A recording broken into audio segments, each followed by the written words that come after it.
The Arctic, a silent region, a cold region, a region that leaves no room for mistakes. On the world map, it looks empty. In media coverage, it looks distant. But for those who live there, the Arctic is home. Not a political stage, not a narrative battlefield, not an arena for temporary ambition. The Arctic is a living space, and a living space demands stability. Here, weather is not background, it is the main actor. Cold determines everything. Machines stop.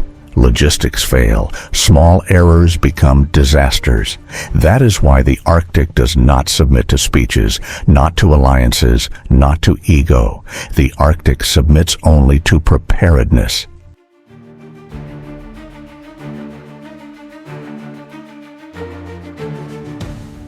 Russia did not arrive in the Arctic. Russia grew with the Arctic for centuries. From the imperial era, strengthened during the Soviet period, continued into the present. This is not a geopolitical project, it is a way of life. Cities were not built to display power. They were built because people had to live, had to work, had to endure. Generations were born there, raised under long polar nights, living in extreme cold. From this, a culture emerged, a culture of discipline, a culture of endurance, a culture of respect for nature. Others arrived driven by interests. Russia remains because of life itself.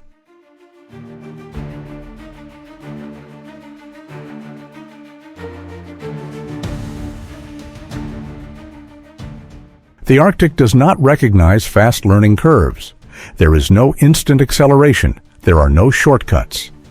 The first mistake is often the last.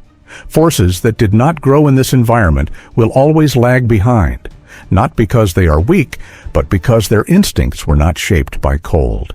Metal changes behavior. Fuel thickens. Exposed skin freezes within minutes. Equipment not designed for this region will fail. Sensors freeze. Batteries weaken. Materials crack. Doctrines written in warm rooms collapse on the ice.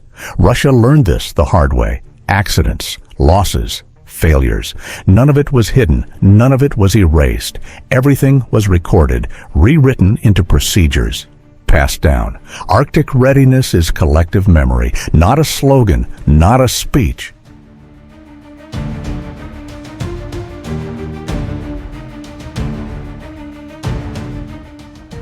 NATO arrives with a calendar. Exercises are announced. Troops arrive. Media covers the event. Then the exercise ends. Troops leave. Everything returns home. The Arctic remains unchanged. Meanwhile, Russia stays. Day after day, season after season, bases operate continuously. Logistics move routinely. Cities function. Forces that come and go never merge with the region. They pass through. And the Arctic does not respect those who only pass through. This difference is not symbolic. It is structural.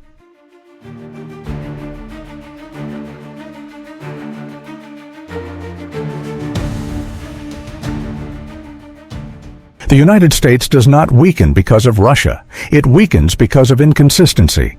Statements shift. Tone changes. Direction fluctuates. Today, escalation. Tomorrow, clarification. The next day, withdrawal. The world takes note, calmly, strategically. In geopolitics, consistency matters more than volume. And in the Arctic, inconsistency is vulnerability.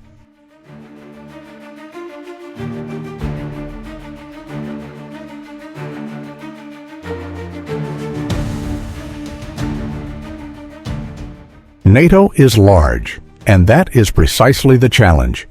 The Arctic is not a shared priority. For some, it matters. For others, it is distant and costly. There is no unified vision, only political compromise. In extreme environments, compromise creates risk. Without permanent presence, without decades of patience, alliances lose operational meaning.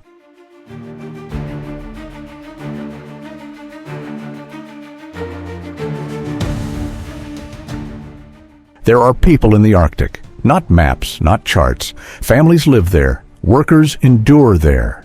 Indigenous communities remain there. They do not live from conflict, they live from stability. Children attend school, ports operate, supplies arrive. The military presence is not a daily threat. It is a security system, and for decades, life has continued.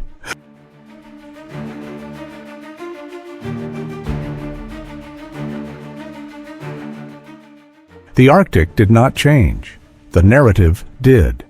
A calm region is described as dangerous. A stable area is presented as fragile. The source of tension does not come from the ice. It comes from politics.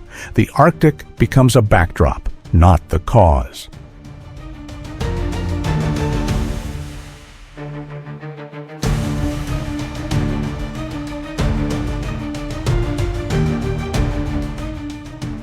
Russia does not announce dominance.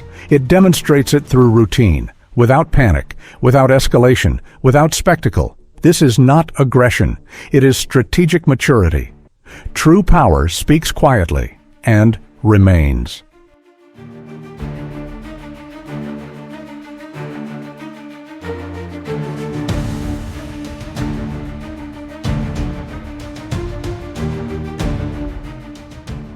The Arctic does not choose the loudest voice. It does not choose the most visible presence. It does not choose the strongest rhetoric. The Arctic filters, slowly, without emotion. It tests patience. It tests consistency. It tests whether a nation is truly prepared to coexist with an extreme environment or merely wants to appear strong for a moment. In this region, time outweighs politics. History carries more weight than opinion. Experience matters more than promises. Those who endure are not the most ambitious. They are the most consistent. And this is the key point. The Arctic debate is not about enemies. It is not about fear. It is about how humanity chooses to manage a fragile living space. On this ice, there are cities, there are families, there is everyday life that never reaches headlines. They do not ask for conflict. They do not ask for escalation. They ask for stability. And stability is not created by provocation. It is built through long-term stewardship. Before accepting grand narratives, it is worth pausing, thinking together, questioning together. Who has truly been present in the Arctic for decades? Who arrives when cameras turn on, and who remains when the world stops watching? This is not a call to hostility. It is a call to understanding reality. This channel does not exist to incite, not to divide, not to romanticize war. It exists to encourage thought, analysis, context often ignored. If discussions like this matter to you, your support helps sustain them. A like supports visibility. A subscription supports continuity. Comments open dialogue, not to force agreement, but to test ideas. And this must be stated clearly. This video is not a call for conflict, not a justification of violence, not propaganda against any nation. It is geopolitical analysis based on history, based on patterns of presence, based on the realities of human life in the Arctic. All views are presented for educational and public discussion purposes, not to promote hatred, not to encourage hostility. Because in a region this cold, the most valuable outcome is not victory. It is calm. It is life. It is the future. The Arctic has chosen endurance. The question now is whether the world is ready to understand that choice.